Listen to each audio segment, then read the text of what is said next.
We've been on quite an adventure since the last time we had a hot box show. Thank you for your patience last week as we were traveling to Cape Town and the International Cannabis Symposium, as well as our commemoration of the Global Day of Action for Support, Don't Punish. So we arrived there on Wednesday afternoon and had an amazing drinks and canaps sesh at the historic Foresters Arms in Newlands. And we got to meet a lot of the international delegation, and we also got to give big hugs to all of our friends from all over the world that we haven't seen. We were particularly pleased to see the delegation from Brazil, Paulo and Pedro. It was great to see you, Pedro, to meet you for the first time. Paulo's an old friend, and we certainly loved that South-South connection that came from connecting with people from Mexico, from Uruguay, and from Brazil. So that was super fun. And then it was certainly 4 days of early mornings and late nights, which was just so much fun. And it was also so incredibly informative because, here in South Africa, we don't operate in a vacuum, and I think that's why since the early days, Jules and I kind of spread our wings far and wide in order to gather inspiration, momentum, and certainly advice from our friends around the world. And before we go any further, I'd really like to thank Sean and Ataya, who organized this amazing symposium. And I know that it was many more early mornings and late nights for them in organizing this. It all went super smoothly. The food was really yummy. The venue was great. And we hope that next year, when they hold it at UCT again, even more people can plan ahead, save some money, and join us in Cape Town. That would be super productive for all of us. And I highly recommend it. It would be lovely for some of the government people around. Yeah. But it was just so much fun. Yeah, the networking side of it was amazing. Learning new things and thinking about different ways of thinking about things, and it was really fascinating. And realizing no one's gotten it right in any country. We're all really struggling and going through a lot, and it was incredible to just have engaging conversations and see that we're not alone in this crazy green world we're living in. We are hoping to still get Pedro in the studio while he's in South Africa, so and I think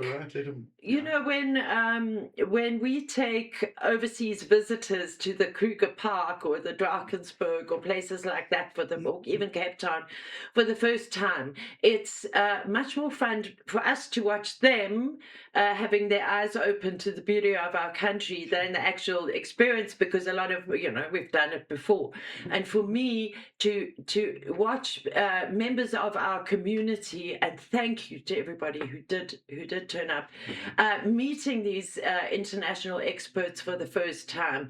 And I think realizing that they don't have the answers was a lesson too, but also realizing that collectively we probably had 200 years worth of experience. And then seeing that exchange when a lawyer from Leeds in the UK realized that, and we'll talk about this a bit later, that him bashing on about cognitive liberty and the use of language was also tempered by the fact that he learned about Indigenous knowledge systems for the first time, and that it's not so easy to just say, okay, you've got to correct your language, but what about correcting your language for the South African situation too? And what are Indigenous knowledge systems? So it wasn't only the overseas people teaching us, it was definitely a balanced approach of everybody learning from each other. So just to give you a little breakdown of the program. What are we smoking? I was the same brain bar. I was like, what does the teacher do when two people put their hands up at the same time? How does she choose? But that's me getting ahead of myself. So I think that Dino downloaded a little description of the lineage of the cultivar, and Seth sparking up there with this great T-shirt that says, I'm just a law-abiding gardener. Isn't that great? That's a great show. Shout out to Ilse from the Ducker Pharmacy for always coming up with the best bylines. Oh. So, Seth, tell us about what we're smoking, and Dino can tell us about the lineage. This was gifted to us from. It was a gift from Wesley. Wes. Yeah, Amy brought it for us. That's where it's from, Atami. Yeah. Yeah, we did some research. It's white rhino cross white fire. Correct. And that's what it's called. Why it's called Wi-Fi. Wi-Fi. Got nothing to do with the internet. Yeah, Yeah. it's not going to put us online or anything. And it is a sativa dominance. I did check that, but also Yes. disclaimer. I had some in Cape Town on Monday, and it's fire. Was It it made us fire? very. I walked 18 kilometers up and down Yeah. Coke Bay because it was so cold. Super That's smooth. quite exercising. Very nice terpene profile. Just from the taste of it, feels like it's going to give me energy. From the reviews that I just had a quick squiz over it, allegedly has quite a late kick. So maybe in a few minutes you're going to hear us mumbling It over does, our words. yeah. My bag at the airport, I won't even lie. I was kind of hoping someone would stop me and question me so I could waffle off my rights. But it was stinky. Yeah. Thank goodness, we can count our blessings, and thank goodness we don't have to be really nervous in the airport anymore. I think I said to Joe in the hire car on the way to the airport, like, have you got your pen so we can just have a few tokes before we get on the plane, we were really tired, and I just thought, and then maybe we'll drift off, and the next thing we wake up in Joburg. And she says, no, I disassembled it and put it in all sorts of different parts of my... Did you? I said, I don't fly as Joe, often as you guys. Joe, you don't have to do that for It's a lot of flight. domestic flights, okay? We're not talking international flights. So we had a little laugh that old habits die hard, so put the cartridge there and the battery there and the weed there and bury it and put it in a tin of coffee. I was also trying to remember the airport rules of which bags you're allowed to put batteries and stuff into as well, because I'm Yeah. Hand luggage. yeah, so pressure, man. There was a lot of pressure. So the lineage of what we're smoking? It's white fire and white rhino. Okay, white fire and white rhino. Yes, I remember here at the That's Jazz nice. Farm we grew white rhino many years ago, maybe around about 2015, 2016. It's a classic strain. White Yeah. rhino Yeah, is. quite A long time since I've had right now that I think Yeah. about it. Yeah. It was very, very popular with the Is they indoor endangered? growers. But before it was when it was still illegal, highly illegal to grow cannabis. I know that white rhino was one of the strains that was very popular because of its bag appeal, because of the yield, because of the very nice high. And I'm not very familiar with white fire. But I think that must be the terpenes don't really they're not very reminiscent of the white rhino in my opinion. So it must be more from the white fire side, I'd imagine. Okay. Mm. Okay. Well, I must say that nug looked super lank dank, and thank you to everybody who gave us so many gifts over the weekend. Be keeping us going for a while.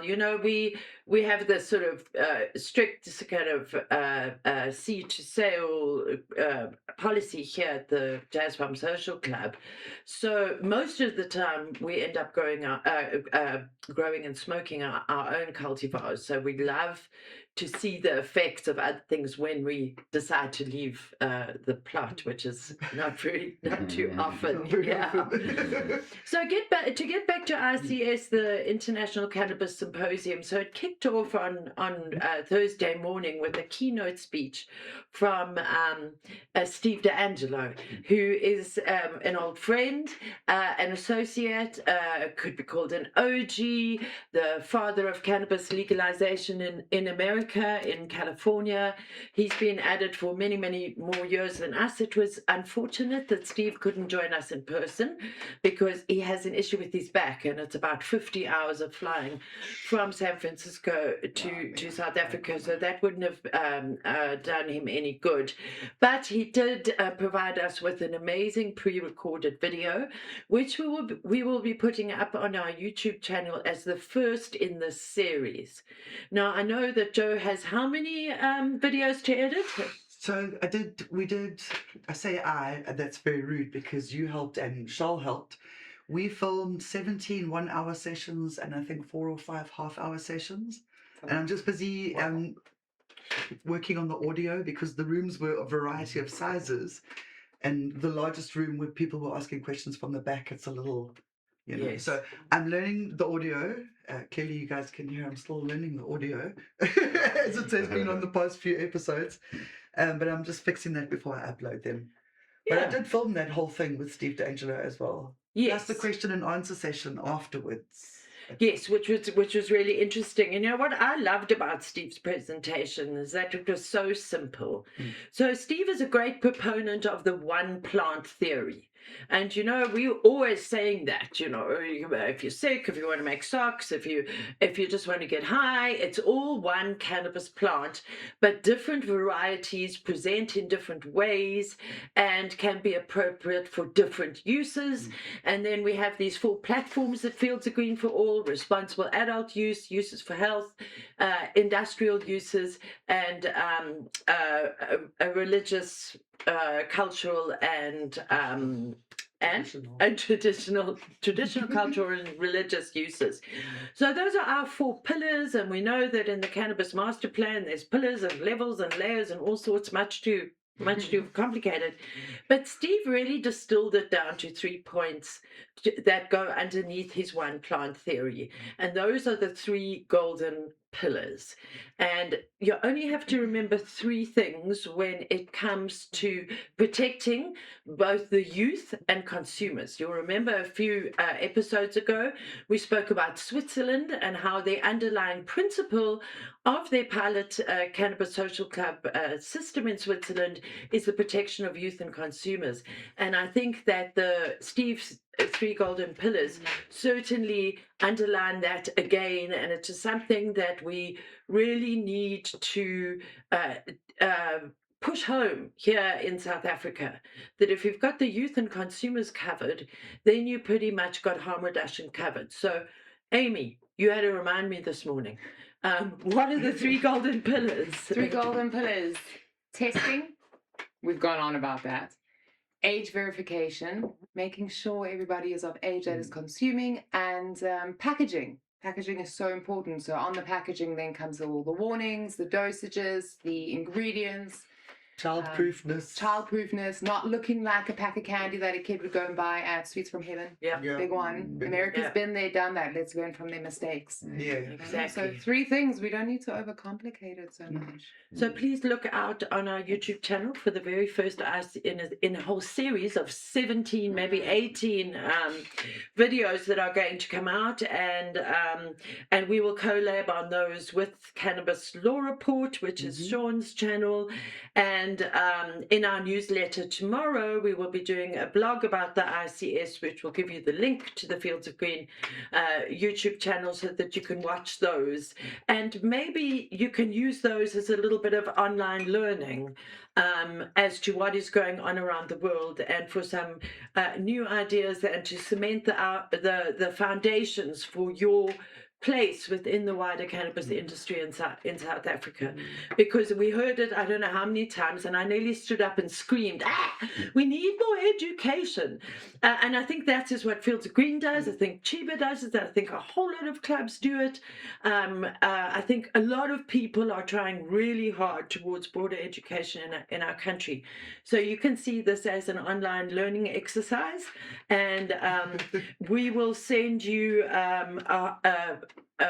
exam sheet at the end and ask you all the questions. Do we get a certificate? Yeah,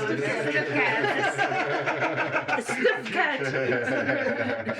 So the keynote speech then led into an amazing engagement that I had with Dr. Simon Howell, and who wasn't on the program was also Dr. Andrew Fall, who heads up safety and security for the city of Cape Town, as well as Machepe Marula, who is a expert in victimology, which was something that I learned about.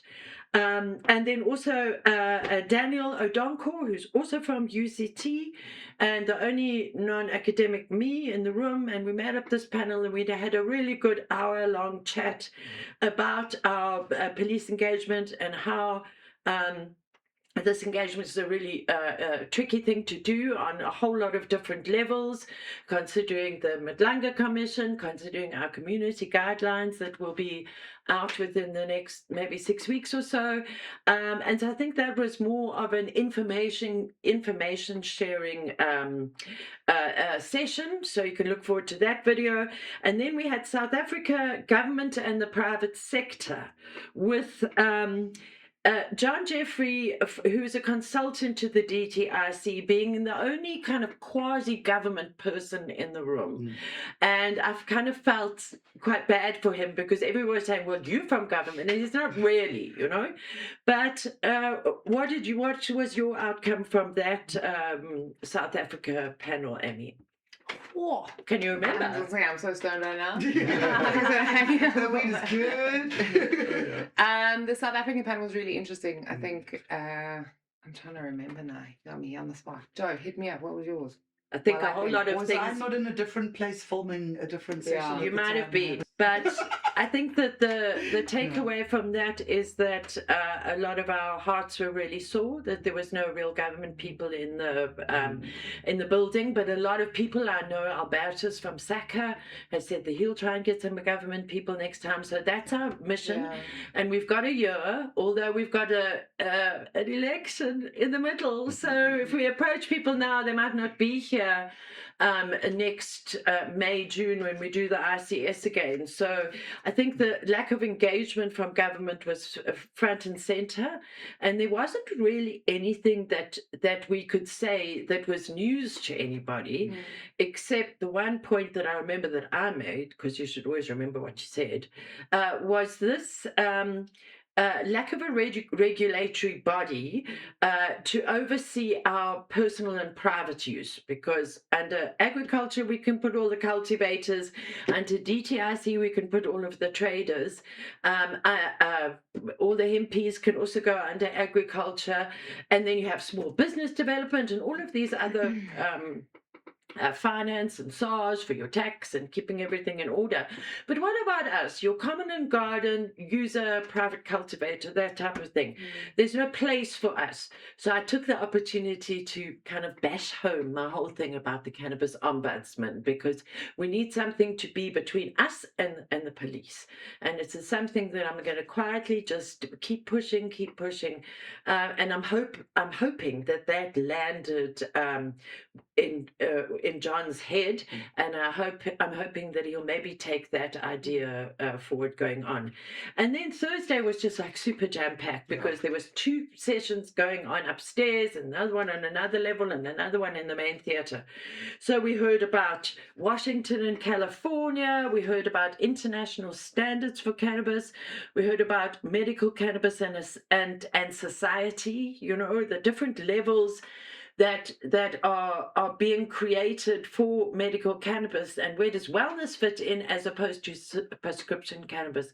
I don't think anybody in the whole world has sorted that one out, and there were people from SAPRA and whatnot. And then you know, and so it went on with one really interesting presentation after another.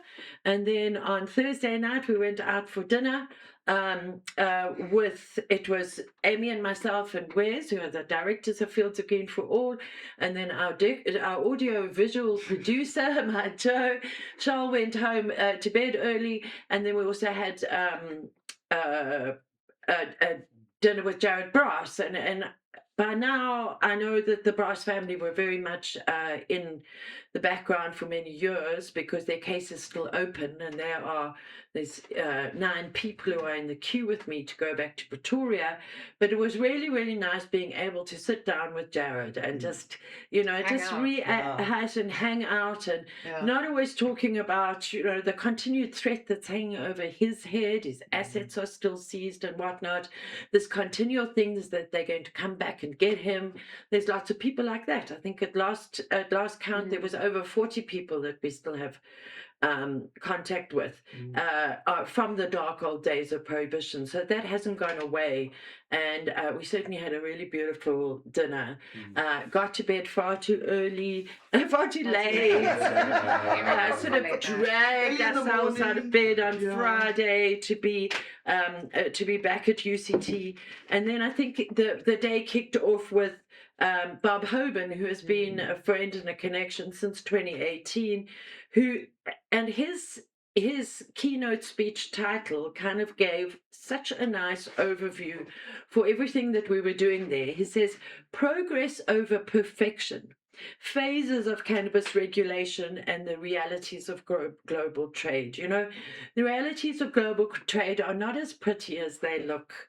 They're still very, very exclusive anywhere in the world, even in Mexico, even in Jamaica. And progress over perfection. So we saw that when we had the bill, where people saying, no, you can't do it.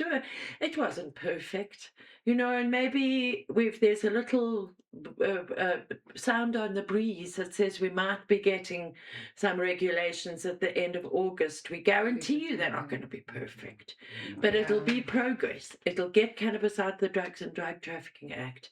And I think there was a lot of chats about that, you know. And then Yeah, we I had particularly want to say, just to highlight Yeah. them, Dazzles, I think it just shows, like what I said earlier, is that nobody has gotten it right yet. No. Not a single country, not a single Yeah. state in America. Mm. And I don't think we'll ever get it 100% perfect. And I think people sometimes get caught up in that completely, where they You gotta get cross keep- at You'll us. never reach your destination unless Yeah. you keep taking Yeah. small, consistent steps forward. Yeah, get cross at us for saying Mm. the whole debacle when you're Yeah. saying, you know, sign the act or make the bill the act. Yeah. They get like progress. You can't please everyone. That's Yeah. the thing. It's very So we've got to think difficult to bigger picture, you know, in the long run. I think it's same with and I brought this up in the SACA presentation. It's the same with the content, with the issue of unity. Yeah. You know, it's just not. We are kind of united already. If you've been around for as long as we have, and as long as Chris Day, who's been around longer than me as a cannabis activist, who was also there. I think you also have to sit back and reflect. You know, it's like the Buddhists say, you're on the road towards enlightenment, but actually you are enlightened already. And actually we have made a huge amount of progress. Yeah. You know, I remember how contentious it was back in 2019 to have a cannabis expo, and we weren't allowed to take one live plant in there. It was whoa, whoa, whoa. Oh, I do remember Optok running around with his plant. So let's Love your remember work, how far brother. we've come, and that you know, progress over perfection was great. And then we had a whole lot of indigenous stuff going on in indigenous knowledge systems, and that was a nice two-way street. And Friday the 26th was Support Don't Punish Day, the International Day of Action. So we had as many of these t-shirts printed as we could afford, and we handed them out. And Joe, maybe you can give us a little bit of a background to Support Don't Punish Day. Okay, so Support Don't Punish Day, it was a global day of action. Support Don't Punish. By the time I was getting around to explaining what it was in the evening, when I was handing out stickers and telling people to smell like they meant it, I got well over 60 photos, and I didn't even photograph everybody, which means that we had really good turnout actually for the symposium. Yes. So I've got some amazing pictures. I'm going to make like a little collage or video or something, I don't know, and send it to them. But we just wanted to show in South Africa, we had this amazing array of people. We were so lucky. International people, local people, Xanadine in full traditional attire, you know. So I really feel like we showed up quite well for that. If you go to Support Don't Punish Facebook page, they've been sharing all of the pictures from all over the world, because obviously it's like I think it was 200 and something countries, 255 I think countries participated, and there's some amazing ones. There was someone went like scuba diving underwater, and that's so it's really cool to just go and see. I love Like the the concept. community. It's such a cool, succinct message that really gets to the point. And I think I didn't know about it until now. So thank you for enlightening me about it. But when I just had one look at it, and I was like, I love that T-shirt. So if you want to know more about Support Don't Punish, it's www.supportdon'tpunish.org. Yeah. And I put I put one of the stickers up at a very cool little surf place in nice. Luxembourg. oh, nice. Actually, Yeah. our old Fields of Green for All sticker was there, like the old logo was on these doors. I know. Yeah. Oh, that's so cool. Oh, dude, nice. So on Friday night, thank you very much to the Alibi, the amazing Alibi, my favorite cannabis social club, Dacha private club in South Africa. Shout out. Shout out to the amazing staff, and thank you for hosting us for our Support Don't Punish little event. And we just had just great fun, great food, and everybody just networking, hanging out, getting stoned, checking out all of what amazing things happen in cannabis social clubs in South Africa. And altogether, I think it was a really successful day of action on Friday. We had a movie premiere on Friday as well. Oh, yes. Yo, Don't forget that the was movie so premiere. Yeah. So the movie premiere. Seth, maybe, so you don't have to sit there with the mouth full of teeth.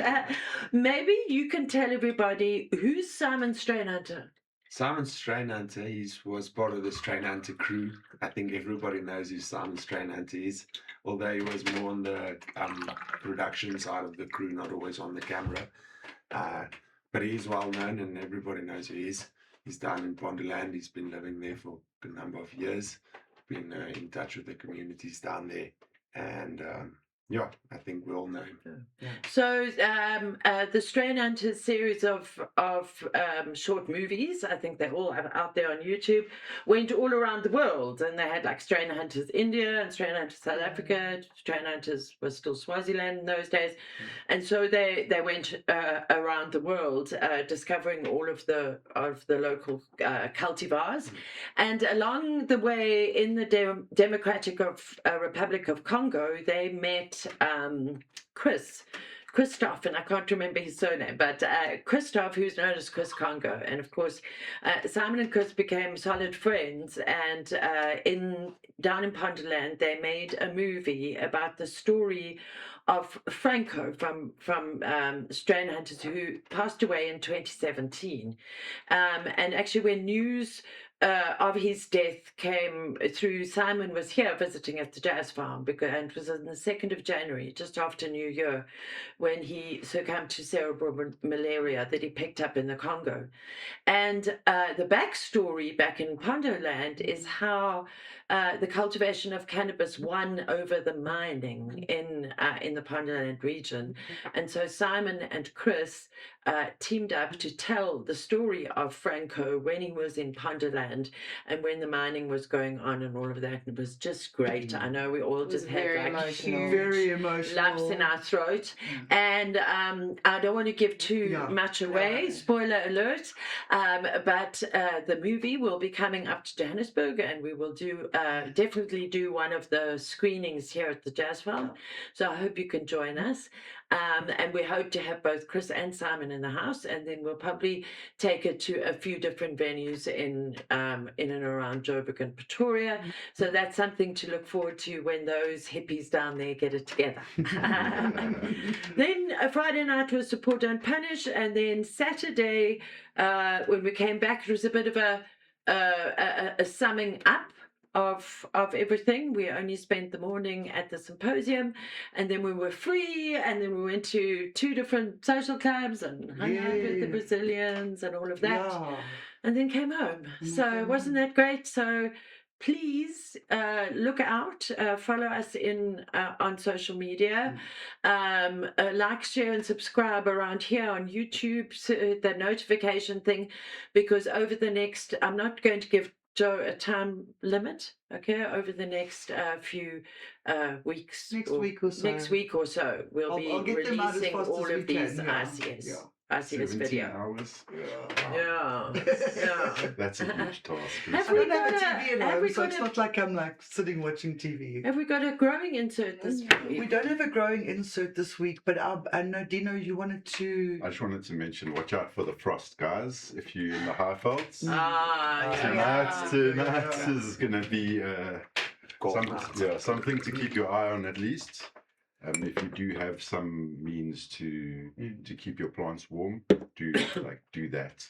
Yeah. If you can. Mulch, I mulch, mulch. must add Mulch. that the frost came so slow and steady this year that all the plants that are still alive have somewhat of a resistance to the cold now. It's not like that first snap that we generally get. Exactly. Yeah. As long as they're not like, as long as the plant doesn't die, if it can survive, That's it.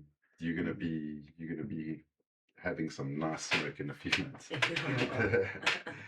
And then the other thing that I know you wanted to talk about was these beautiful human beings that we met.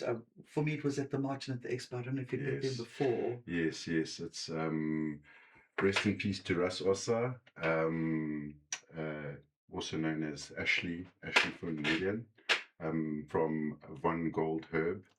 Much respect to the brothers. They tragically passed away in Tukum's Rus. They built a nice Rasta community there that I had the pleasure of coming to visit in February, where we did a nice event. Such a beautiful community, and we'd like to just send those brothers off with all the love in our hearts, and thank you for blessing us with your presence in life. Thank you. Such beautiful energy. We did interview them at the Expo, and I'm going to just insert that clip here, just so that you can also experience the beautiful energy that we did just in our chat at the Expo. Rest in peace, brothers.